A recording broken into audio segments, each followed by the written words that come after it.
It's Mauricio Mejia Live. Entertainment guru, Silicon Valley entrepreneur, author, and speaker. It's Mauricio Mejia Live every Wednesday night, 7 p.m. on the West Coast and 10 p.m. on the East. It's Mauricio Mejia Live, bringing to you real people, real day-to-day life experiences, and real business opportunities. If you dare to step up. Join the thousands of viewers around the world and become a part of the conversation. Mauricio Mejia Live, every Wednesday on Facebook and YouTube. Yes. It's Mauricio Mejia Live. Boom, boom. We're getting ready. That's right, baby. It's Wednesday night, Mauricio Mejia Live, episode number 24. And can you believe it? We're 24 weeks deep into this show, and it just keeps getting bigger, better, bolder. You know what? I'm just happy to be here and being able to communicate and reach out to the world that's out there. Want to welcome to you and everyone else around the world. This is Mauricio Mejia Live every Wednesday night, 7 p.m. on the West Coast and 10 p.m. on the East Coast. We are broadcasting on Facebook and on YouTube Live. So want to just say again, thank you everyone that's joining us. Thank you. All the numbers are starting to pick up here. Please let us know where you're visiting from, what's up. Just let us know where you're checking in from. I got an amazing guest on here that's coming up tonight. And before I reached out to him as a guest, I was actually a fan of his. And now I think we've developed a somewhat of a friendship and looking to actually be able to do some stuff in 2021 when the world starts to turn around and come around. So very excited to have this person on tonight. Again, people ask, Mauricio, why do you do this? And I love reaching out to people. I love sharing my story. I love talking about opportunities, business opportunities. Every week there's a business opportunity that comes my way. People that want to do business, want to become partners. My own businesses that I'm running right now. During the COVID time, it didn't slow me down. Well, it slowed me down, but it allowed me to recalibrate myself, to really reevaluate the things that were important and the things that the excess fat that I needed to cut out and make sure that I can really use my time wisely. And that's really what it's done for a lot of business people that I've known. Now, we also have a huge part of the economic machine, the hospitality industry, who has taken a huge hit. And that's why it was important for me this month to have every week someone from either radio, from the hospitality, entertainment industry, because I really wanted to talk about the impact that it's had on their lives and their careers and how they see the future moving forward. So again, people, you want to reach out to me, feel free to reach out, drop me a DM, hit me up on my Instagram, on my YouTube. You can email me my information. You can find me at mauriciomejia.live or leave a comment here and I'll get back to you. The best part about all of this is I love to reach back to people and I love to just talk about the things that are going on around the world. So been getting a lot of feedback from people that are watching the show down in Mexico and Central America and South America.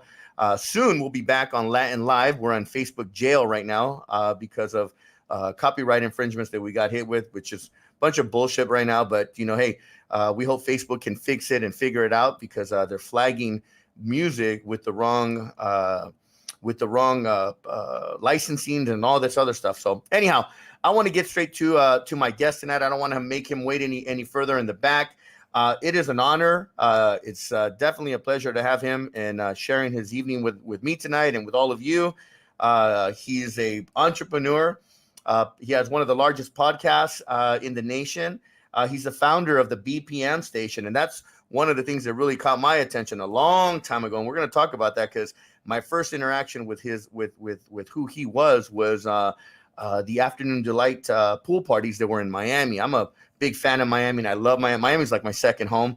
And he's a music producer and, of course, DJ. That's part of his passion. So without further delay, I want to bring up my boy, DJ Strangelove, a.k.a. Raul Cortes. So, Raul, what's up, my brother? How are you? Good. What's up, man? How you doing? Oh, man, just one day at a time. That's all we can do is one day at a time and keep moving forward. And, hopefully not hopefully, we'll get out of this rut that we're in. But hopefully, when we get out, we'll be much more sharper and focused. And I think that this has allowed us to have some opportunity to get creative with ourselves and get creative with the time that we have for future events, especially us being in the industry. Yeah.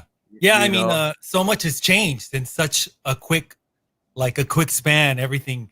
It's incredible how a whole industry could just go away. Nightlife, it's gone. Yeah, and we're pioneers in the nightlife. We grew up in the industry. We started both. We had, from the conversations that we've had in the past, we've had similarities. We've run parallels. I mean, even to the point where right now you live right next to my old hood. I grew up in Highland Park, man. So Highland Park, Echo Park. There's Boyle Heights. There's what you can see downtown from your window, if you look out right over there. I look out the window. And then I see the bum over there with no pants on too.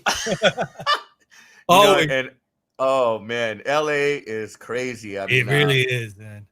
The world is crazy right now, but we got to power through it. And being that we were just talking backstage, and the industry has just our industry, the hospitality and entertainment industry, has taken such a major hit. I mean, if you think about it, and we'll go into it, but let's go into who Raul Cortes is, aka DJ Strangelove. Let's kind of go to where did it all start? How did you get into the scene?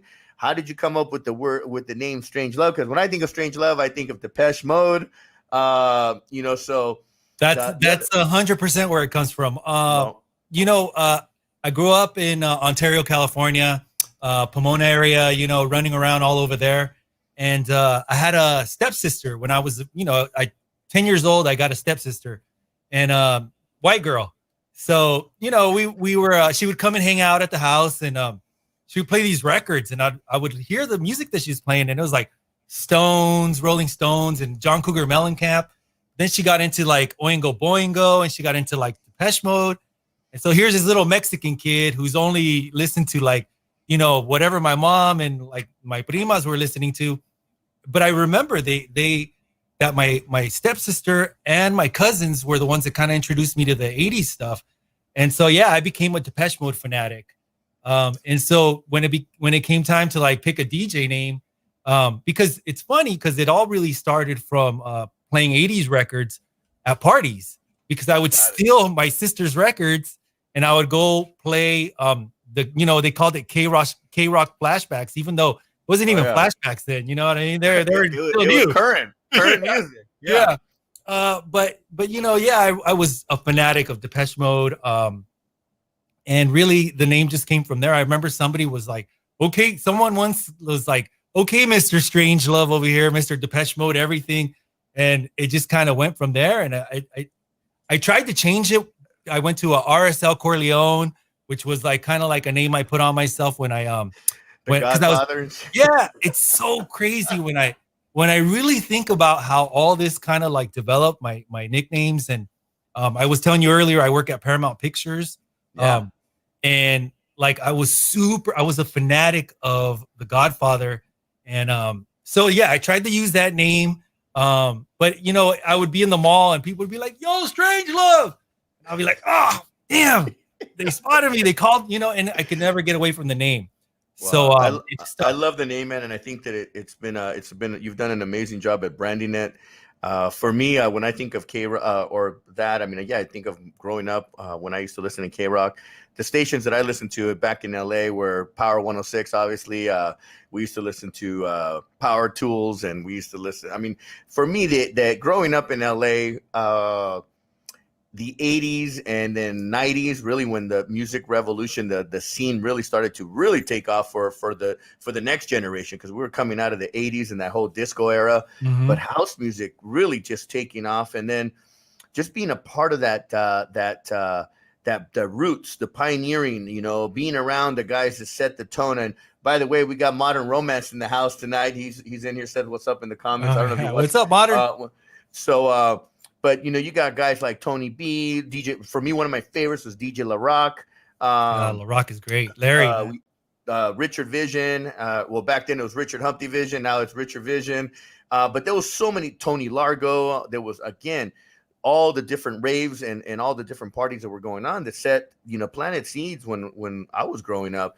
And all I remember is that at 15, when I got my first opportunity to start promoting, street kid passing out flyers, I fell in love with the scene, and I knew that right away that's what I wanted to. Music, I fell in love with music, and music was what really, I honestly kept me alive, growing up in the streets. LA's it, and now, you walk in Highland Park, it's like you can walk around in flip-flops and not wear. Back then, it was rough streets. I mean, it was infested with cholos and I mean, just craziness. I mean, people were just nuts back then, but now it's the cities have changed, these little areas that we grew up in. But music definitely was something that saved my life, man. And I fell in love with the nightlife scene, and the rest was history, man. But I with you, man. I think that the first time I came across your name and really your voice was when the Afternoon Delight podcast was going on, and Miami is just, I love Miami. Like, if I could just pick up and move to Miami and make do the same amount of business that I do here out there, I would not even think twice. I would bounce. Here's the thing, you probably could. You really probably could, man. I might consider it, because I love, like I said, I love Miami, and being on that beach and just the energy in Miami. Amazing. It's just amazing. But it's also seasonal, because they got some extreme weathers out there. So I don't know if I can stay out there for so. I guess during hurricane season I'll be back in Cali, and then in non-hurricane season, actually by coastal, they say. Right. So they say that the best time to go out there is October to May, which is perfect because it gets cold over here, and then come back May to October to California. But March is it, man. Come on, March Winter Music Conference and Ultra, and like this year we were like, it was funny because a friend of mine was like, "Yo, let's go! Come on, Raul, let's go. We went last year. Let's go again. Come on." I'll be like, "Girl, hold on, man. Some weird stuff's happening. Let's not buy tickets yet." And then, long story short, look what happened. And I was like, "See, I felt it in my gut. Something was up."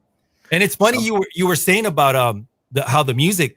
So it's funny because I started with the 80s, but you're right. In 1991, when I found house music and that dance music just really, it's funny because you said about the cholo. My cousin was a hardcore cholo, and I remember my tío going, "Hey, mijo, tráete contigo a los parties. Vete, yo sé que te gusta ir a los parties. Llévatelo porque para que no esté en esto de los cholo." And I'd be like, "Okay, tío, okay." So I took him. I remember we went to a party at the Casa over here off the freeway, and that changed our life forever. From then on, it was techno and house music. And can you imagine seeing a cholo doing dancing to house music? In the IE, that's the IE. You just described the IE, the rebels and the cholos, man.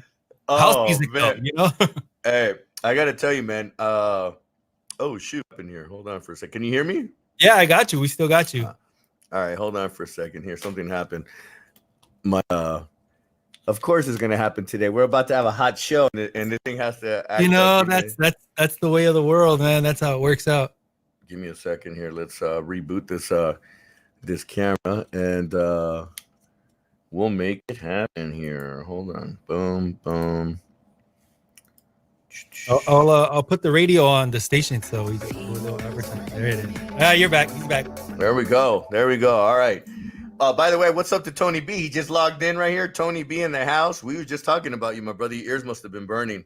I have a Tony B record that I got. I bought it from him, and we were gonna put it on the label, and it was such a dope record. And we just, the label never really got around to like actually putting stuff out. It was the money back then was different, so we could never get it out. But it was really dope song. It said something about the bass is filtered, and it was a Tony track. So good, man.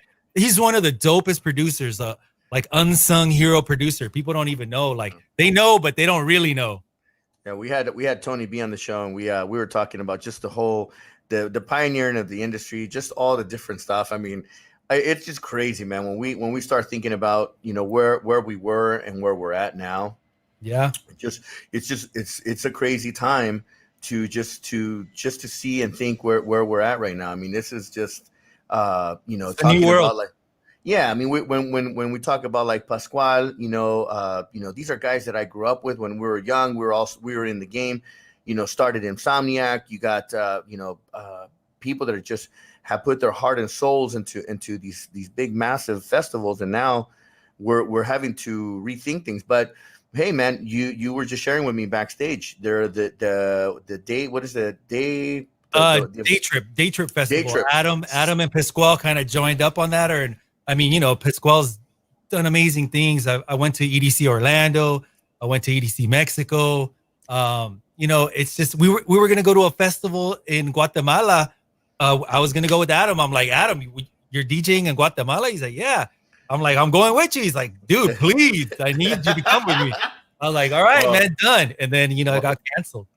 Well, I'm coming to LA next year, definitely for that festival. They sold that thing out like that, man. It's that's why I'm coming with you. I'm gonna carry your records, bro. I'm gonna be like, yeah, I'm with the DJs. They were doing the party. This is what's so crazy about the whole COVID thing, because they were doing the party. Last year we partied every Sunday. It was at the Academy. It was out on the patio, outdoors. It was amazing. The whole summer we partied there every Sunday. And then this year we were ready to do it all over. We couldn't wait. And then it canceled. Man. The whole summer gone. Wow. Done. So let's talk. I mean, you obviously been in the industry. How many years have you been in the industry from DJing? And 1991. Graduated high school, and I never looked back. There's nonstop forever. Same thing with me. I got in the industry in early 1990. Ended up moving up to the Bay Area in 1994. Dominated in the Bay Area for many, many years, and I never went back home. But I was always in touch with LA, and I was always in touch with Miami, because again, Miami was Winter Music Conference was the place to be. Right. But I know that you created the BPM station. When did that all start? That started around 2000, but really, I mean, we still hadn't kind of like gone to the station. It was mostly like mix shows. And then actually like from 2000 to 2008, it was just like mixes and mixtapes, and had my own record label. I got like wax, drum and bass, house, everything. And really around 2008, I was already working at Latino 96.3 because I had done a broadcasting school, and I got hired as it's funny because I know this is something that you're like all about. There was a point where I wasn't sure what I was gonna do, and we have egos, and I was like, man, I don't know. I had already worked at Clear Channel, Kiss FM, and Hot 92 Jams. I was street team at Hot 92 Jams, and I got the opportunity to go to Latino, but I was like, damn, street team again. Like, I'm older. Like, I think I'm too big for that. Thinking a little too much ego. I don't know, but you know what? Something a cat named Victor Juan brought me over. He's like, Raul, I need you over here, man. Come work for me. Victor Juan gave me the opportunity, and I was like, you know what? Humble yourself down. You're not too good to pass out stickers or drive a truck around. You need to humble yourself down and take this job. And I did. And it didn't last long for the street team because they pulled me in. I started recording. I voiced the commercials. I was the voice of Latino 96.3. Oh, and, wow. Yeah. I mean, every commercial, it was such a crazy feeling to turn on the radio any time of the day and hear my voice on the commercials. Station voice, Pepsi, man. Yeah. You know what I mean? Like, drink Pepsi, la la la. And it was really Jerry Puyes who was he was one of the program directors at Latino 96.3. It was him and Pio Ferro. And at one point, Jerry, I was a dance music thumper. It's a reggaeton station, and hip hop. And I was always thumping, house music, dance music. They were like, shut up, dude. 2008. They're like, nobody listens to that crap. Who listens to house music? And they're Miami cats. I think they were just giving me a hard time, but it was a reggaeton and hip hop station. So of course they'd be like, hey, we're not going to play that over here. But then one day Jerry Puyes is like, you know what? Why don't you do your own show, like Power Tools? And so that's how the BPM session started. It was a radio show. So I did it for about a year. I had like Andy Caldwell, AJ Mora. I had like all those guys, Tony Powell, like a lot of people, Evan Landis they all did mixes. I would do my mixes, and then I would bring guys in, and DJ Dopey, who won the scratching contest, and like just such a dope DJ. A cat from New York, so I brought all these DJs into the show. And then at one point they're like, look, the station's probably going to flip. So we don't know what you want to do with the show. Do you want to stop it? Do you want to keep it going? And like a mental, I was like, oh, okay, we'll just stop it then. And they never even flipped. So I could have kept it going. And but the good part of that was that's where somebody, I think it was Jerry. Jerry's like, do a podcast. Just do it as a podcast. Keep it going. Promote it. Do it like that. And again, not, no insight. I was like, damn, that's a good idea. Why don't I do that? And that's where, you heard it. Because then I linked up with Adam and Aaron, Aaron Day and Francisco. And those guys. Some of my favorite mixes, man, to this day. Aaron Day is a great, his mix. The Jask, Andy Caldwell. It was Afternoon Delight, that brand in itself. And that's what led me to reach out to Adam. Yeah. Because when he started his brand, it was around the same time. Actually, my brand started a couple years after him, which was Detox Sundays. And I started a pool party brand, and I wanted to get it into the Miami club scene. I wanted to get it into the Las Vegas scene. And I started it in 2007. And my goal was to build this brand and get it tied up with a big Hilton group, a big hotel group that would, take us worldwide, because I was always thinking global. I didn't want to think small. And then eventually I got the opportunity to work with Adam, and my whole goal and idea with him was like, hey, why don't we collaborate and do a Detox Sundays and Afternoon Delight collaboration, like come together. And but we got a chance to work together. I brought Adam up to the Bay Area, and we crushed it. I mean, that was probably one of the best parties that we did up here. I mean, the music was just on point. I remember that. Yeah, because Angel went with them up there too. That's right.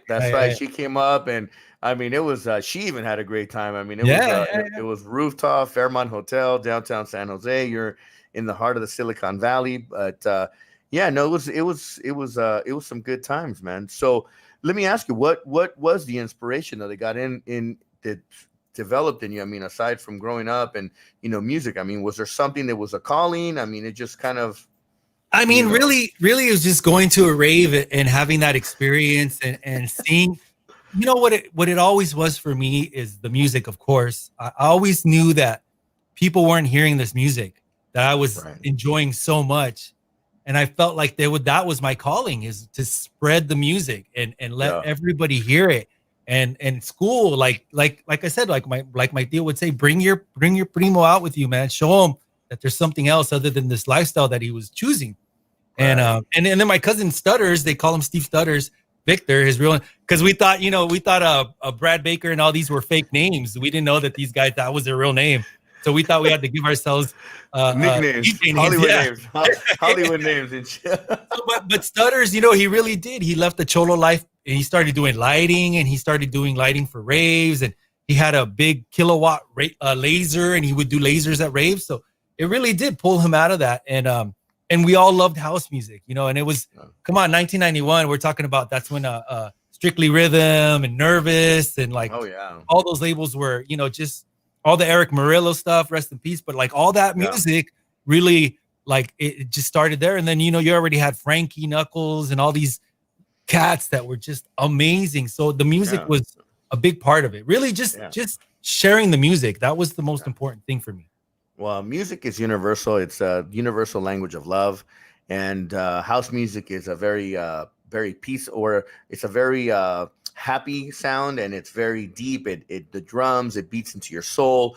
I mean, I've loved house music since I was a kid. Aside from the hip hop and all the other music that I've listened to growing up, and I appreciate all music. But house music was just, it's in my blood. It's you put in a good track, like we were listening earlier, and then boom, I'll start bobbing my head, and next thing you know, it just starts coming out. Then the moves start coming out, and I just want to get down on the dance floor. So now let me ask you. I know that you've been in the industry for so many years. COVID hits in March, shut down second week in March. I know that the impact that we've had up here in Northern California, I mean, it's shuttered restaurants, hotels, all nightlife is completely destroyed.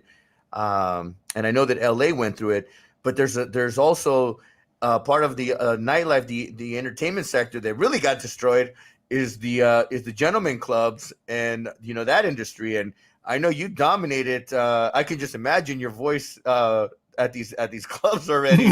Yeah, coming up next, we got Barbie coming up. Yeah, I mean, over 20 years as DJ in a strip club. Wow. I mean, it was like 1999, I think. Around 1999, I started. So yeah, it's over 20 years. All I gotta say is that you've had to deal with some serious. I was reading the book over your shoulder there, and I was seeing how you were like, "Oh God, that was just." It was by far the worst experience that I've ever had in my life. Okay, and you would think that everybody was like, "Yeah, I want to own a strip club, but this is the ultimate. Like, you're gonna have all these beautiful women, but." That's the plus. I mean, it's a perk in there, but you got to also deal with the personalities, man. And you got 15, 20, 30 women in the room, and you don't know whether you're a shoulder to cry on, daddy, counselor, the boyfriend. You got to pretend to be you're the circus leader, the ringleader. The pimp, I don't know, man. You name it. You're like.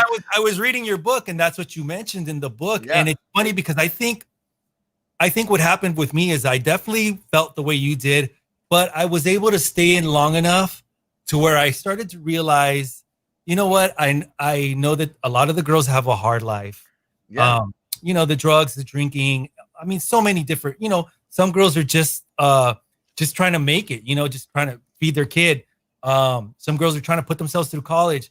And so what I learned after I got past because I was the grumpy DJ that was just like, shut up, don't talk to me, like go on stage, Yeah, go on. Oh my God. You get past it, and I really started to become friends with the girls, and just they knew that also, I wasn't creepy with them. I was always real respectful because that's what I was taught. The women in my life were great and taught me, hey, you respect women, treat them right. And don't get me wrong. There's plenty of nights where I was like, oh my God, I wanted to pull my hair out. No. But I learned. I progressed. When my whole thing was, you're right, coming in, hey ladies, I need you guys on stage, blah, blah. I'm like, hey ladies, how are you? But I wasn't getting reaction and then finally I was like, the place is packed. Nobody wants to come out. I came in, I literally just boom, kicked the door in. All right, I need all you girls out now. I'm like, once you raise that voice, it was just kind of like, and that's when I realized, I'm like, this is not for me. I'm like, this is, I did it for a small period of time while I was in transition of opening up my own ultra lounge. And I did it it was just nuts going through that experience. And, but that industry has been destroyed. Yeah, it's gone. Right now it's gone. Yeah, gone. It's, I don't see how these big chains like Spearmint Rhino, the Sapphire in Vegas. I've never been in these places. I've just heard. But okay, but I've heard that these places, they're just. How do you do social distancing? How do you do that? But and can you imagine the impact? And like in Miami, Club 11. Yeah.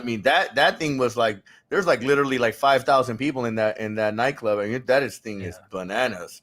I think, in California, the laws changed here a year ago. Exactly. Okay. In January, the law changed. And this whole Uber and the independent contractor, I know you know a lot more about that. Yeah. So that law affected California strip clubs already. So we were already headed this way. Wow. So this was like, people say, well, what else could go wrong? This was really the what else could go wrong. You know what I mean? Yeah. And I don't even ask that anymore because I don't want to know what else could go wrong. Oh yeah,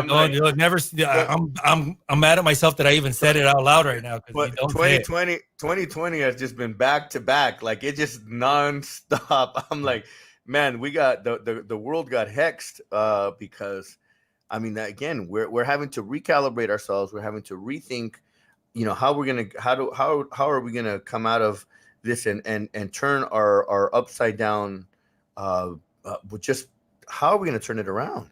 And Yeah. that's just kind of, again, you being in the industry, fortunately enough, you got other things going on. You work at Paramount. I mean, share some of that experience. Paramount's got to be crazy too, because they're not filming movies. I mean, how do you film movies with Well, social we, distancing? we just went back. I'm a security guard there, man. I won't even front like I'm not No, filming you're out. I'm a security guard. executive security guard. Yeah, well, we call it security services, but I Okay. still wear the Paul Blart Raul Blart outfit, and sometimes we're men in black, but what it is another humbling experience, because I had lost the strip club gig.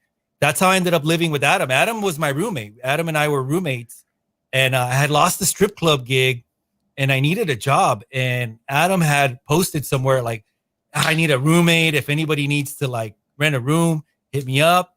And I didn't even know him that well. I know him, but not that well. But I hit him up. I was like, yo, I see you got this room for rent. I'll take it if you still got it. And so I moved there. And at that time, that's when everything's kind of like was kind of not going well. It was 2008, the recession. Oh, that, man. that really screwed everybody. You read my book, Smoky Mirrors, man. 2008 was the changing to turning point of my life. I mean, it was crazy. But yeah, so go ahead. 2008. So 2008 comes around, and here I am. I'm living off Melrose and right there, Van Ness, and we're living over there. And I used to drive by Paramount all the time, and this is a crazy story. Every time I tell this story, I still can't believe that it's true, because it's 100% true. So I kept driving by Paramount. I kept looking over at the big place, and I was like, there's got to be work inside there. I don't know what. Maybe it's cleaning toilets. Maybe, you know what? Humble yourself again and figure out how to get a job there. So fast forward, one day I'm with my daughter, and I used to work at this record store. All the other time, all the stuff before making mixtapes and all that. During that time, I worked at a radio. It's called Radio Futura. It was a record store. Yeah. So I stopped in one day. I stopped into the record store. I didn't work there anymore, but I had my daughter with me, and I was like, let's go and check on the guys, say hello. So I stopped in, and one of the guys is like, hey, where do you live now? And I was like, oh, I'm in LA. I live off Melrose. I'm actually looking for a job. And one of the guys is like, yo, my brother works at Paramount. Why don't you get a job at Paramount? I was like, bro, please help me get a job at Paramount. And he's like, well, I'll call my brother. I'll see what he says. And so, Noel, I know Noel. Noel was like, yeah, hey, he calls me. He goes, hey, man, I could probably get you a job, but it's a security job, man. Just, you're going to be a security guard, but just don't make me look bad, fool, I'm like, bro, I need a job. Right. Now, so here's the crazy part. So in my mind, I had my friend Neil Jackson, who lives in New York. And at that same time, I was talking to my boy Neil Jackson. I was like, bro, LA seems like it's over. Like the strip club's done. The recession. My boy Neil's like, bro, my couch is here. Come to New York. Move to New York. I got you. Start your life in New York. It's a good move for you. It's a really good move for you, Raul. You should do it. And so I'm like contemplating. And so both things had come up, like the job, security job, or go to New York. Security job or go to New York. And I was like, I was just kind of chicken. But in my heart, something kept saying New York.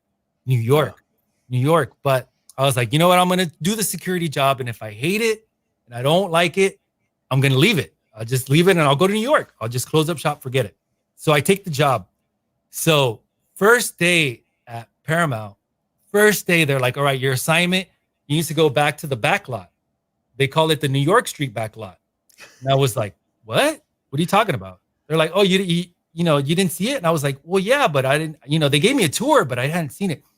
In Paramount, in the middle of Paramount, or like the backside by the cemetery, the Hollywood Forever, there is the New York, like it looks like New York. Oh, wow. And I was standing there, that new job, and I was standing in New York. All around me was New York. So it was like that little voice was like, see, I told you, New York. Yeah. And it was just one of those things where I was like, wow, like that is some Twilight Zone music right there was going on, because I was like, I'm standing in New York, and I've been there ever since.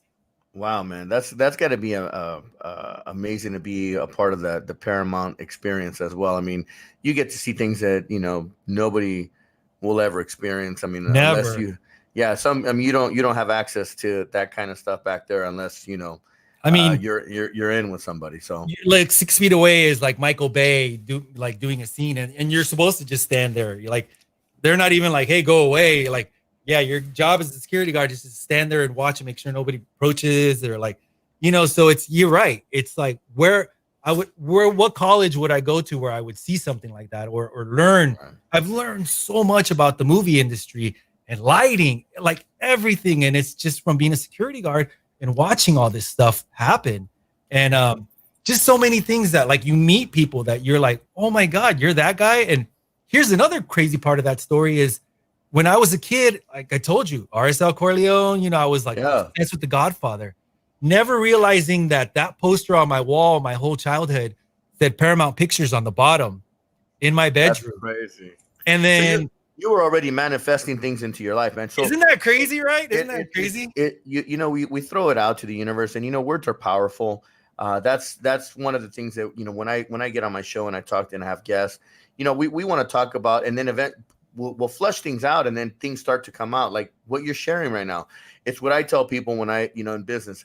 I set my mindset and I give myself a direction, and you know, next thing you know, you're following that direction, you're going in that direction, and the things that you have talked about, you start to attract, and those things that you talked about at a young age, or you may be joking about, you really attracted it. So what I say to you right now, man, is you're not just a security guard, man. You're doing greater things, and you're involved in greater things. Now it's just time to put all of that thought process into bigger things. I mean, as you move on, I mean, you know, again, you got BPM Station. That's huge, man. That's a huge brand. It's a worldwide known brand. I mean, you've had talent from around the world on your show. You know, it's time to right now during these times is how do you collaborate with the like people's like Adam, hey, how do you know, I know that Insomniac has this, but how do we tie in BPM Station?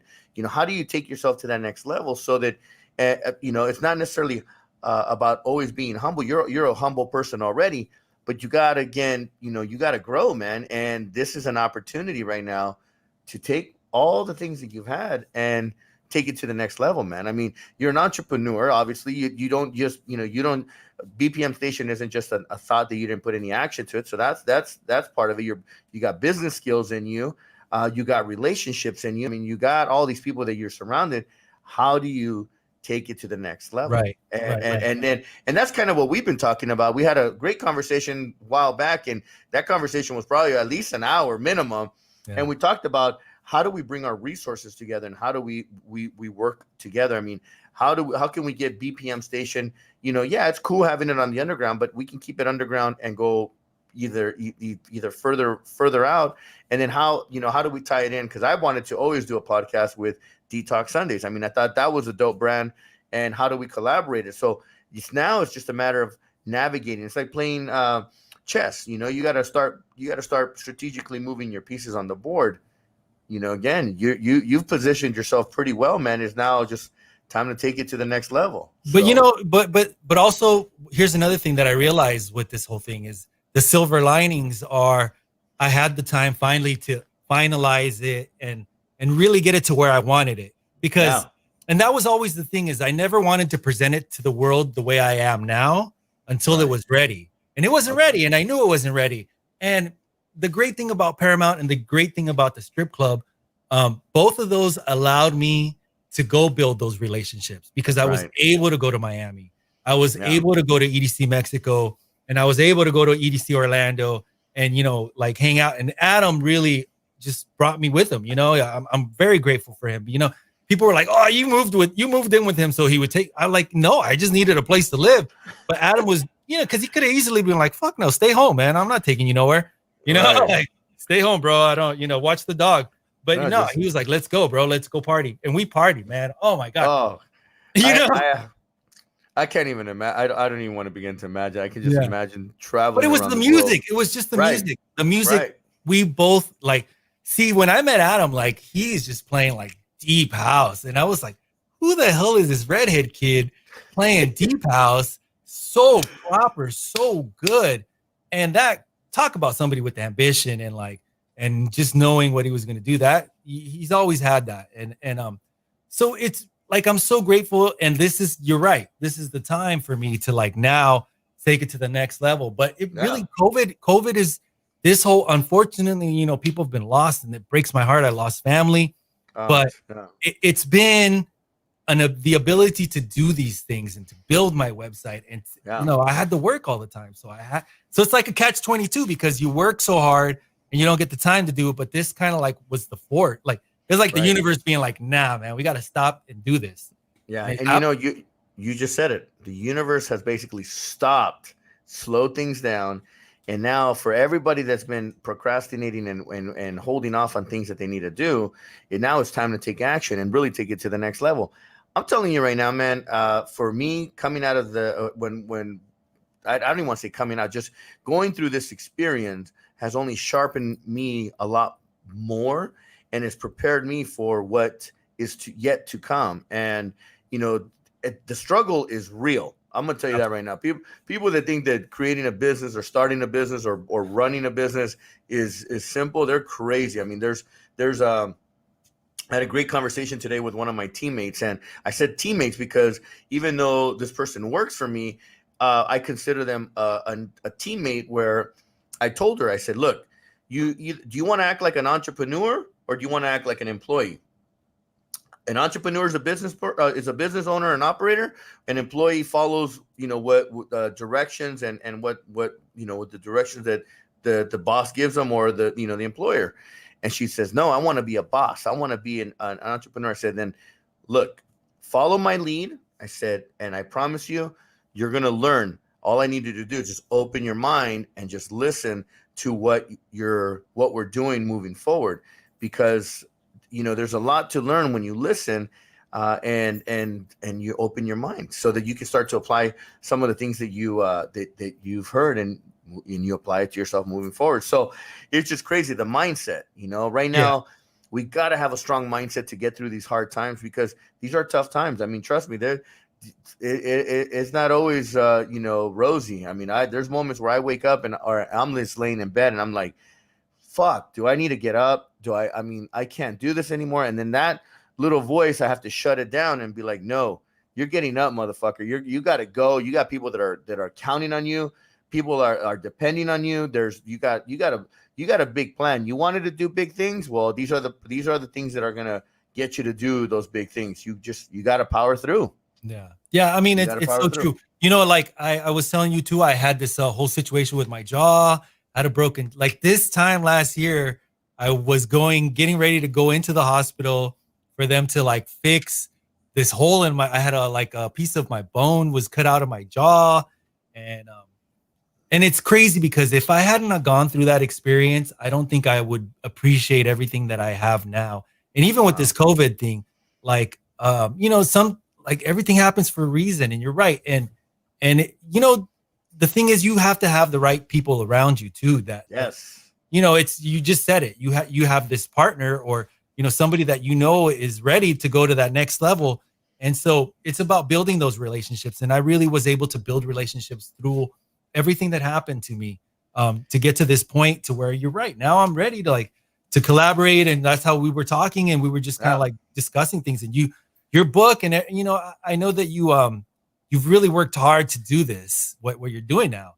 Yes. And it shows, you know, and not everybody has that, you know. That's the other thing, is some of us need people like you who are already like, kind of like, no, this is what you do. And, you know, like Adam was another guy. Again, I bring up Adam because I know I've seen him, like this whole festival I was telling you, he showed me his plan, and he had laid it out on what he wanted, and he had the vision. And he's like, yeah, I'm going to present it to Pasquale, and let's see what happens. And I was like, I looked at it and I was like, bro, I mean, I know Pasquale's a great guy and everything like that, but I'm like, this guy doesn't do this, he's an idiot, because this is like dope what you got planned here. And I don't know how Pasquale decided it, but hopefully he saw what I saw, because I was like, wow, this, I mean, everybody saw something. It's sold out. It's sold out. And it's just a testament to Pasquale's brand. Of course, he's a very smart guy and knows what he's doing. And, you know, he saw this opportunity to work with Adam, or what, I don't know how it all went down, but I mean, I'm very happy have you seen the Elro Festival? They do it New York Zoo and all that. Like those guys, I think it's Michael Julian. It's another festival, and they work with like Okuda. I think his name's Okuda. He's the artist, but they've done these really cool festival parties, and it's just like next level art. What's the Art of the Wild? I went to that in Vegas, and it's just to see these festivals build something so amazing, and then to see this thing shut them down. But I know those guys are planning, and to see Pascual take this adventure with Adam, and they already planned for July next year, so they have vision. They have a plan. I mean, who knows what's going to happen, because we all got to be healthy and survive and not die from COVID. Right. But that's the important part right now. That's it, Raul, and that's one of the reasons why I took it upon myself too to take it to the next level, even with myself and my health. Last 8 weeks, probably longer now, I've lost 20 pounds. I wanted to focus like if this shit's gonna get me, man, it's gonna get me like fighting. Like I'm gonna come out and fight this thing, because it's real. I know people that have gotten it. I know friends in the industry that have gotten it. And they're still here, thank God. But then I don't know of anybody personally that has gotten it and passed away, and God bless those souls. But it's right now, with the way that the times are, we don't know what to believe. We don't know left to right, up and down, front to back. The news is just full of, they're so extreme that you don't know what to believe. You got leadership that just sucks right now. I mean, it just you need someone to come out and give you the sana. I mean, I have candles over there lit, man. A green and a white one, I like candles too, man, every week. I'm a big candle believer. White for keep peace and harmony, and red when I need that strength and that power and that activation. Yeah. But it's bananas. We were working with Insomniac up here to bring a festival to the Silicon Valley, because I feel that Silicon Valley needs something like that, an identity festival that can really take it to the next level. Being that we're the technology capital of the world, we're a global destination, and we had plans for this year, for this summer, to roll something out as well. And unfortunately, this is what we're dealing with. I'm working with a business partner of mine. We were bringing out the Clockwork events brand out again. They used to do these big parties at Atlantis, and I mean, just huge festivals. And we partnered up. We were going to roll them out this year. And again, things happen for a reason. It's bought us some time now to figure out, okay, what are we going to do next? How are we going to take it to the next level? And 2021, I'm telling you right now, after this election, and this is my thing to people, if people want things to change, we need you to go out and vote. Get involved and vote. Your vote is important. Everyone's vote counts. And if you don't vote, I don't want to hear bullshit the next day, because that's the first thing I ask somebody. It's like, when they start bitching and complaining, I ask them, did you vote? As soon as they say no, then I'm like, look, you don't have any right to talk then. Yeah. You didn't get involved. All you're doing is bitching and complaining. You need to get involved and participate, so that way you can be a part of the change, if that's really what you want. Yeah. I'm telling you, man, after this election, no matter what, people are going to let loose. This, they're putting this whole scare again, that this thing might come out again in the flu season. Well, we were already in the flu season when this shit came out the first time. COVID-19, 19 stands for 2019, not virus number 19. People need to know how they define this thing. So we've already gone through one flu season with this thing. It's I'm hoping and praying that we've built enough immunity in ourselves that the deaths now here in the U.S. can calm the hell down, and really we can kind of start pulling our lives back together, so that there's some normalcy, and normalcy is going to be defined differently now moving forward. Like, again, I don't know about no strip clubs anymore. We're gonna here's the thing about it. Remember this, and we both know this: sex sells. Yeah, sex sells, man. People buy it. I'm not gonna repeat what your post said, but your post was I can't help it sometimes, bro. I'll be laying in bed just thinking, and I'm like, oh, that's a good one. Dang, I read that post and I cannot stop laughing, but I can't imagine a stripper with a mask, Yeah. The joke was, I'll put myself on blast. The joke was how much cocaine residue is going to be on the inside of the mask when the stripper's done with it. Oh man! But I love the girls, man, and the girls always know. They know I'm gonna give them a hard time because they'll give me a hard time. Be like, "Stupid DJ, you played the wrong song." I'm like, "Sorry, my bad, I did." No, I played that one on purpose. No, sometimes you got 20 girls telling you all these songs, and then I play the wrong song for the wrong girl, and be like, "Oop, Yep. that wasn't her. That's not the same girl." They're not tipping you at the end of the night, man. Like you were saying though, man, it really is just. This thing's got to go away, and I don't know if it is, but if it doesn't, but people are gonna. That's the thing with the strip club, and people are the ones, because I'm always like, I think strip clubs are done, and they're like, "Are you crazy? Sex sells, bro. There'll be vatos in the club the day it opens. I promise you." Oh no, absolutely. It's just to see what. Maybe not in California. I know in other cities, it's just gonna, it's gonna become. Again, we'll see what happens, and I'm not gonna put my focal point here on the strip clubs, but the whole industry, it needs to turn around, and it just needs, we need to bring back entertainment, because again, music, entertainment, the getting out and traveling is part of life. I mean, we all work hard to do things to enjoy, and right now it's just a crazy time, and we're gonna power through it, man. So let me ask you, do you get involved in your community, as being as far as in the industry? I mean, do you get involved with I don't know, any community outreach? I mean, actually, believe it or not, I actually have done. It's funny because I have to bring up the strip clubs, because that's where it came from. But somebody was there was a lady that hit me up one time. She's like, "Hey, look, I know that that industry. Do you guys have access to condoms? Like, if if somebody were to feel ill, like they have caught something, would they know where to go?" And I was like, "Well, I don't know." She's like, "Would you ever mind like being somebody who would be like an advocate for, just STD prevention and things like that?" And I was like, "Yeah, of course. What, I mean, sure. What do you want me to do?" And she's like, "Just kind of like pamphlets, and if you ever hear somebody needs medical and they don't have medical and they need assistance, like."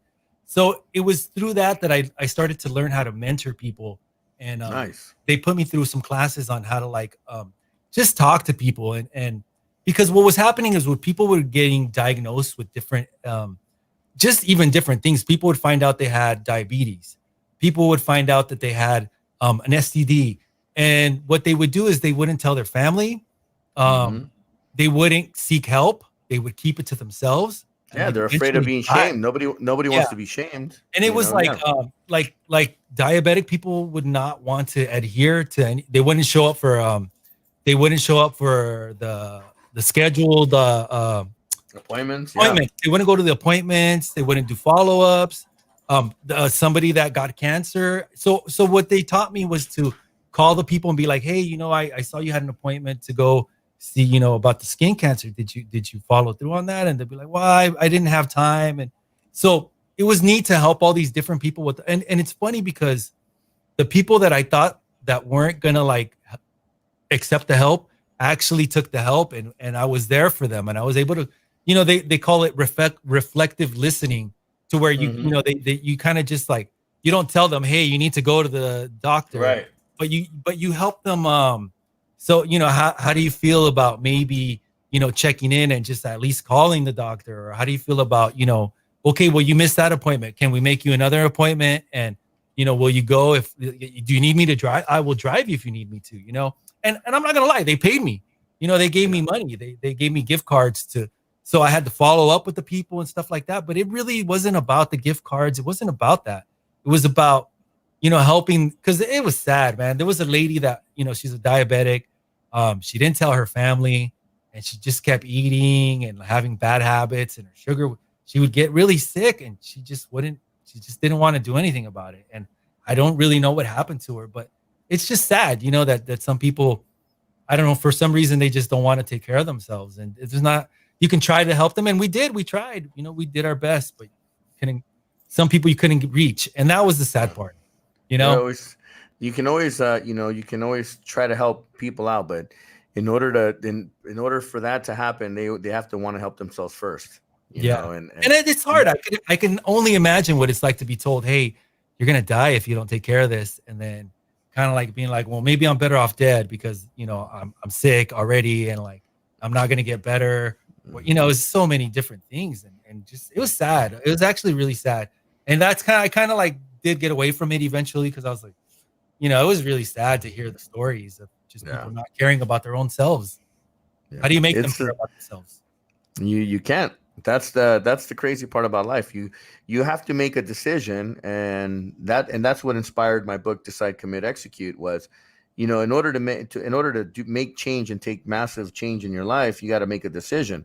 Once you make that decision, you have to commit to your decision, and once you commit to your decision, you have to execute that decision. And you can have the first two, but if you don't add the application and execute, then none of it comes together. None of it happens. I mean, look at your situation too, man. You came up with an idea, you made a decision, you wanted to do it, you committed to it, and then you execute it. So they're very basic thought processes, but we don't think about it on a regular basis because we're not thinking about it. And so that's what I wanted to do when I wrote Decide, Commit, Execute. Was I wanted to make it to the entrepreneur's quick guide to thinking. I mean, everybody talks about wanting to be an entrepreneur. Everybody wants to do this and that, and they want to add the CEO name to them. But what it really comes down to is, are you ready to do all the work? Because the work is really what it takes. And that's why I do my show. I'm not, after even COVID, I'm still going to do my show every week. I'm building a brand. I'm building content. For me, I get to reach out and have great conversations like we're having tonight. I get to bring some great people. Unfortunately, we're dealing with Facebook right now. I don't know how true or not, but apparently after October 1st, they're going to stop doing live streams of music. It's just, we got flagged on my new show that we kicked off, Oye, which was on Monday nights. We had a great lineup. We had on our first show, we had Jen Morale. Then we had Peter Escovedo. Then we had George Lopez. Then we had Lisa. And we got flagged on stuff that, wasn't even the record labels or the licensing groups.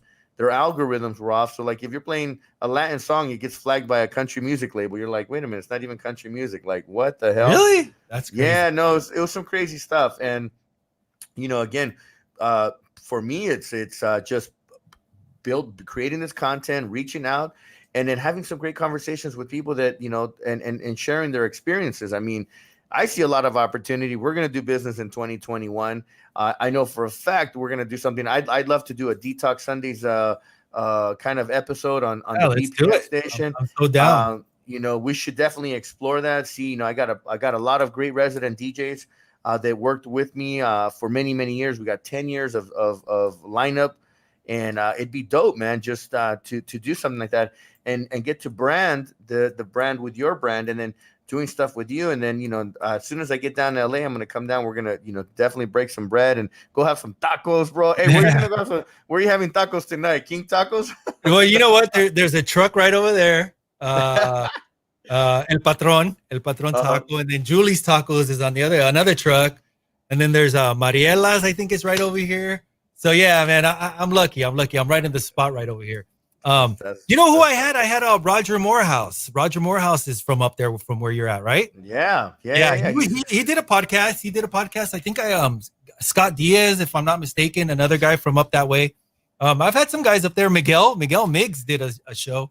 Nice. One of my favorite DJs, man. That guy. This is the whole Salted the whole Salted crew. They're all so cool. Julius Pav, Frankie Boise, the whole guy. I was telling you, JJ. That's somebody you need to have on your show. JJ is such a talent, and he's so humble. He's just a humble cat.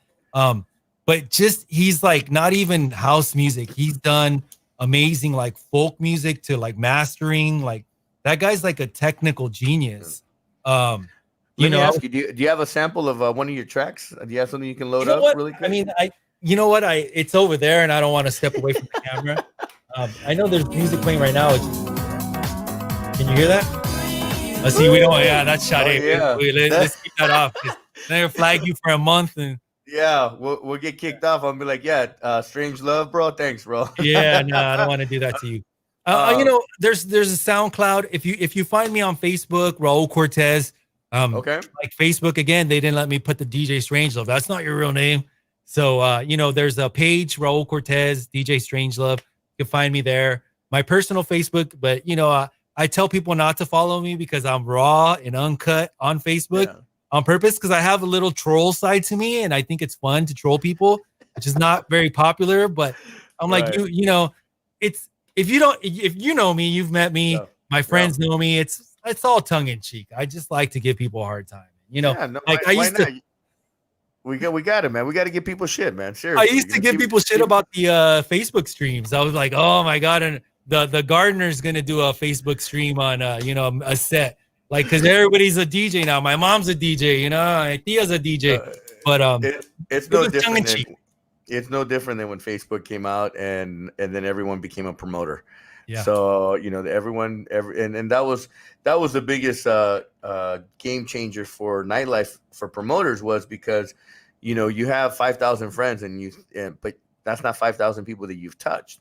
Right. And for a promoter, for a real promoter, like I knew for a fact, hands down, I knew my crowd. I knew the people because I purposely stood in front of my club doors and greeted everybody. I mean, I might not remember your name, but I remember your face. There's things that I pick up so that the next time I see you, I greet you with that open arm that give you that warmth, that feeling and welcoming of being at my venue, man, and appreciation. So crazy times, man. Crazy. Just again, I'm just glad that I was able to get you here on the show, man, and that we were able to talk about things. Let me ask you, what are some of the things that you feel that have gotten you to where you're at today? I mean, I've heard you say throughout the show that we talked about humbleness. It seems like being humble has been a successful ingredient to where you're at today.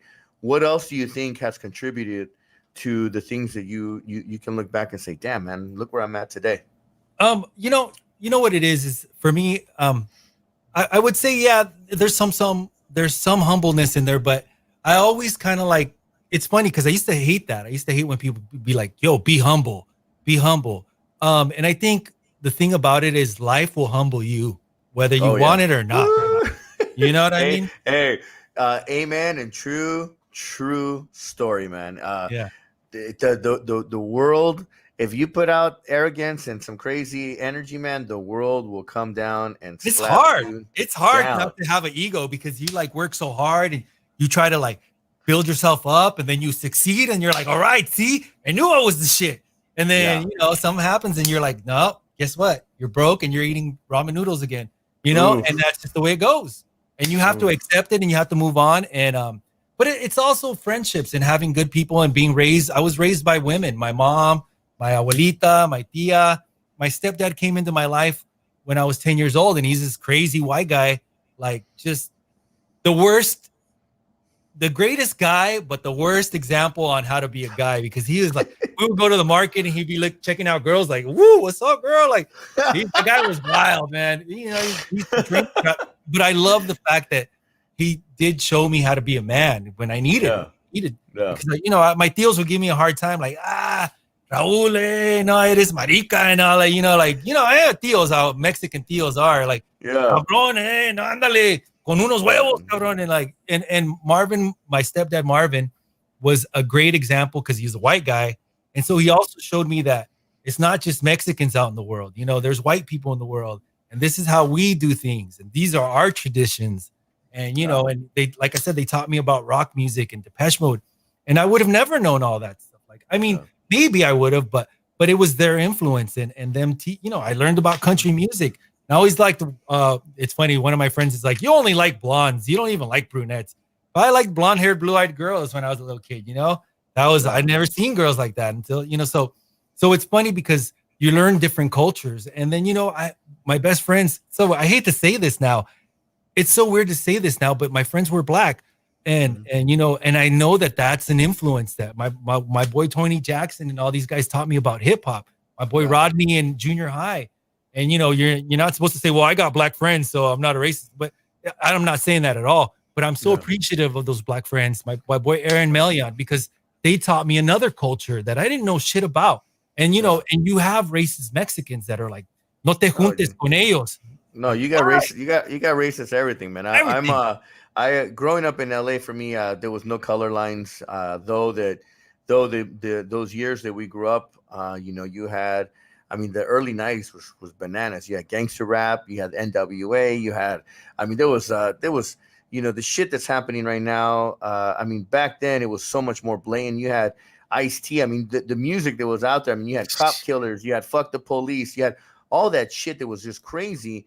I mean, now you got people. I mean, it's just it's that era was just so bananas, and then the racism and the craziness that was happening in LA. I mean, I was there during the LA riots, man. It was just it was just that what we're seeing now.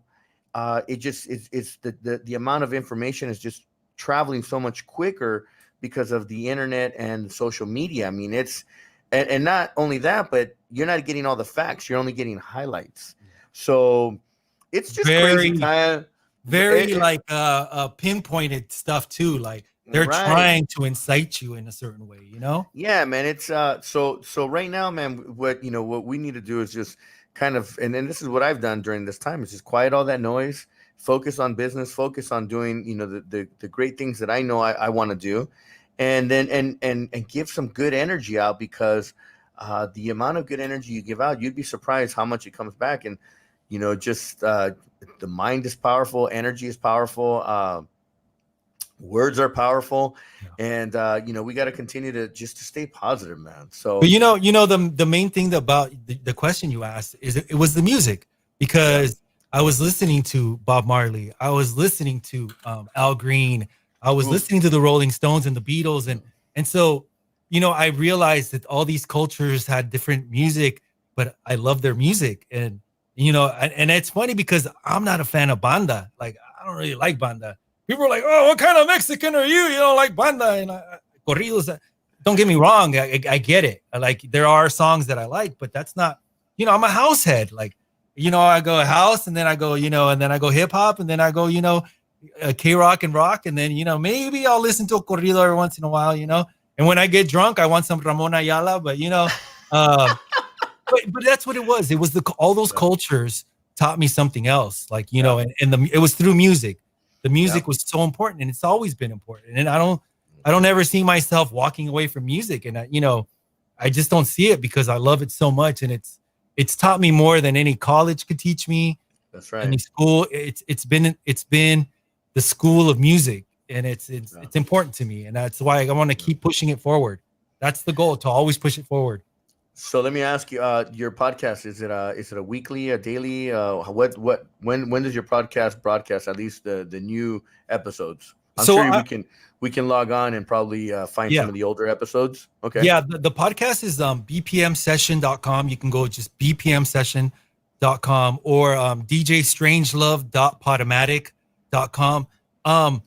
It's right now, it's just really like I have like 4 dudes that are like, oh, I gotta get you that mix this week. I'm gonna get you that mix, but everybody's lagging. I don't know. I guess COVID's kind of got some people unmotivated, but I try to do it at least once a month. But here's the thing: is Podomatic. I don't want to put them on blast. I hope they never see this, but for a long time they were charging a lot for their service, and I was with Podomatic. I think I got up to like $500 for the year, and I was like, I'm not paying $500 or $500 for the year for, I just didn't want to do it because I felt like I put so much work into that podcast to get it out, and I promoted them by getting it out, and it got really big. We would reach people all over the world because we had these dope DJs, and it's funny. People would be like, you talk too much on the show. Well, I just wanted you to get the information. But so what I've done now, so I hit up Podomatic, and they gave it to me for $100 for the year, and they're like, you just, they sent me the email like, come back, and it's $100. And so what I've started to do is put all the old shows back up. So all those Afternoon Delight shows are back up. Some of them are on a hard drive that I'm trying to fix the hard drive, because there's a lot of shows that are missing because they're on the hard drive and I can't get them. So they might be lost forever. But yeah, so like all the time I load up a new episode that used to be on, and people download it right away. It's like, so that's what I've done. I have a whole hard drive of music that I've downloaded, and I have so many of the Afternoon Delight mixes. As a matter of fact, I'm gonna pull that thing out, because there's some amazing. Send them to me, man. I need amazing. Yeah, there's some amazing mixes on there. Yeah. And I just anyway, man. Well, I don't want to keep you up, man. I want to just say, dude, I appreciate the fact that you took the time out of your evening to be with me and everyone else that's on here, man. We got to give out shout outs, man, to people that joined us tonight. I mean, music is powerful. Music brings us together. Obviously, you've had a great run at it, and it's not over yet, man. I think that once we come out of this COVID thing, now that we've talked, and there's some opportunities and some great relationships that you have, man, we got to definitely look at how to use those relationships to take it to the next level, man, because 2021, it's going to be a repeat of the Roaring 20s, man. We're going to come out of this, and we're going to do a modern version of the Roaring 20s, man. It's got to happen. People are going to come out stronger. They're going to come out. They're going to want to definitely just they want to get out. I know me and you have been talking. We've been talking and plotting. We're plotting, man. You and I, there's a lot of people like us. We're plotting, and we got plans. But to bring up my stepdad, he used to always say, "Don't count the chickens till they hatch." So you just plot. You don't really say anything. You kind of, let the product speak for itself when it's ready. So it's coming. You're right. Yeah. It's coming. And we're gonna do that. I mean, last week I had a great one of my good friends. Actually, he's an operator, nightclub operator out here, DJ Isaac B, and we talked about doing eventually something together. And we've known each other from the industry, so we're good industry colleagues. That's what I meant to say. So industry colleagues, aka friends, competitive friends. And we by the end of the conversation, man, we're like, hey, we're gonna talk about doing a collaboration eventually. We got one. I got one more in me, man. I gotta do something big in the entertainment industry. One more in me, whether it's a venue or it's something that I can create. And but that's what happens through these conversations. We get to create some collaborations, and even with what we've talked about. Definitely, I think that before the end of the year, we're definitely going to bring one of the Detox Sundays residents. Do a Detox Sundays BPM session. And then 2021, man, we're gonna let loose. We're gonna come together and really plan out something big, man. So no, I got some stuff I want to put in your ear, because I know you're somebody to bounce ideas off. You have a lot of insight as a business person. See, I've been a worker for a long time, and it's nice to have somebody to talk to that knows business, because a lot of us we don't have any idea about like the like you were telling me about how you're working on this new business, and it's like, whoa. And if you are like that, oh my God, can you imagine somebody like me that's not really like, no, tough. It's tough, man. It's I just launched a new business, and just the basics. You got to go to really basics, and if you don't pay attention to the details, the small details can break you and really tear shit up and put you in a bad position. So you gotta have respect for the business. You gotta have respect for what you're doing. And you gotta have the commitment. You can't just talk it. You gotta do it. You gotta make it happen in order to really have a successful business. And like I said, you got an amazing brand, and I'd love to do something with you and your brand. And again, just all it takes is just some good positive energy, some direction, and we'll have something good, man. So let me ask you something, man. Growing up in LA and or in the Southern California, because LA is big, and and you grew up in one of the last parts of the LA County, the Pomona, almost right next to the Inland Empire. What would you want to tell somebody that's out there that loves music, gets thrilled by what we've talked about tonight? What would be your words of encouragement to people out there, man? My words of encouragement would be, do it for the right reasons, though. Do it because you love music. If you're gonna follow music, do it because you love the music. Like, I think what I see a lot with artists is they do it because they want fame, or they want followers, or they just want money, and they think, oh, well, that's gonna get me the money quick. And if you're doing it for only the money, not that there's anything wrong with becoming a millionaire, like that's not what I'm saying at all. But if you're only looking at that and you're not really worried about what you are as an artist, what you're gonna like, what's the mark that you're gonna leave as an artist? If you want to follow music, do it for the right reasons. Do it because you love the music. Because if you think you're gonna get rich overnight, good luck. I mean, it's not impossible. What was the Gangnam Style guy or no? What was the guy that did American Idol and then became famous? Had that one song. I don't remember, but you know, you could become an overnight sensation, sure, and you could have a one-hit wonder. That's great, but you gotta really love what you do, man. You gotta do it for the love of it. Like it can't be just because I'm gonna make it rich tomorrow. You said one-hit wonder the other day. Somebody posted the song "Your Love Is So Divine." Oh wow, Miranda. And I'm like, that was I think, was that you or somebody posted somebody posted "Your Love Is So Divine." I'm like, yeah, the song, that's the hook. It's a one hook, one hit wonder. But we had her out. We had her out, and it was one of the biggest parties. Like the most money I ever made was probably at the Miranda party, and she performed the song. She had the other song. She had another song. Who was that? Was that Aqua Boogie? I don't know. It was Aqua Boogie, but I remember that song. I'm like, how do you perform "Your Love Is So Divine" when it's all it is one hook? There was like 3 or more. There was like 4 more lyrics in there.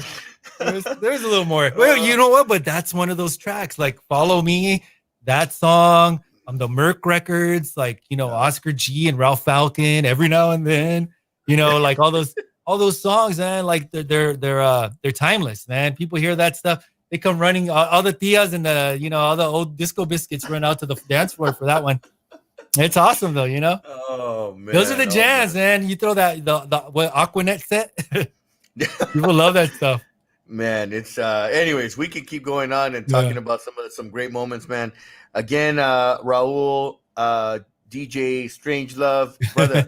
It's been an honor to have you, man, and I'm looking forward to doing some business with you. And really just taking it to the next level. The BPM station, working with you and my brand, the Detox Sundays brand. And not only that, but then working in collaboration, I'd love to sit down with Adam eventually again and see how we can collaborate, on another venture, because that guy is super creative. And Pasquale, man, to the guys, the whole Insomniac crew, man. That guy. So much admiration for that guy. I can't even imagine all the craziness that they went through just in losing all of their festivals this year. I mean, it just and the kind of money that they've lost and that the communities have lost because these events didn't happen. So we're gonna stay in touch, my brother. We're gonna do some big things. We're gonna end up wrapping it up tonight. But I want to again thank you again for taking the time and. If people want to come out and they want to catch you on social media, it's Raul Cortes, or they can look you up on DJ Strangelove. Yeah, DJ Strangelove 09, which was supposed to be DJ Strangelove OG, but it was taken or something. So I did DJ Strangelove 09, that's when I started the social media. It's thebpmstation.com. And I always like to clarify, we are not the one on Sirius. That's not us. We were before them. But, they got lawyers that I don't want to deal with. So we'll just leave that alone. But the bpmstation.com is me. That's my baby. And then bpmsession.com is the podcast, or DJ Strangelove.podomatic. But all that stuff's on the Facebook and on the Twitter. And, follow DJ Strangelove 09. So do me Thank you, Mauricio, man. Thank you for having me on. I appreciate this. Thank you, bro. And it's crazy. Look, an hour and 18 minutes have gone by. Really? And it's I got right here. I'm watching the timer, and time will go by just because we're having great conversations and we're talking about things that we enjoy, man. We love, and we don't have a problem going. I mean, I can keep going on for another hour, man, just talking about things of the industry, and then just 2 hours will go by like nothing. But hey, I'm gonna try to convince you to open a strip club, since I know you're all about that. No, thank you, bro. No, you know what? If I ever did that, I'm gonna hire you as a DJ or as a general manager. Kill it. You can deal with that bullshit. Hey, we'll kill it, dude. I got a team. Don't worry, I got a team. I've been in it too long not to know what I'm doing in that business. Oh man, there's no way I'm going back, bro. I know you wouldn't. I wouldn't do it either, bro. I don't want to. I'm good. And not in California. I'll tell you that much, man. Not in California. So seriously, thank you for having me, man. I appreciate that. Your audience is I know I see who you talk to, and I'm really bummed out that they shut your guys' Facebook down. That sucks. Hopefully you guys that comes back. It will, and when we come back, again, everything happens for a reason. And it's going to allow us to recalibrate and then come out stronger than ever. So, Oya will be coming back on the radio, on Facebook and on our YouTube. We could have kept going on with the show, but it didn't follow with what we were originally trying to do. So, hey, my Wednesday nights has been going strong. We're on episode number 24. Crazy, man. That's 24 weeks because I started this 2 weeks during the COVID. And then I was like, man, what am I going to do next? I'm like, I got to start something to keep my sanity. And that's how I started my show. And, 24 weeks later, we're still here, man. So yeah, good job. I'm looking. Thank you, man. Thank you. And, we definitely have to bring some of the DJs as guests as we continue on, and definitely, we're going to circle back and do something else again, man. So cool. Thank you again, my brother. I'm going to put you backstage. I'll jump back in while I wrap up the show, and then, we'll catch up right before we end up the evening. All right, man.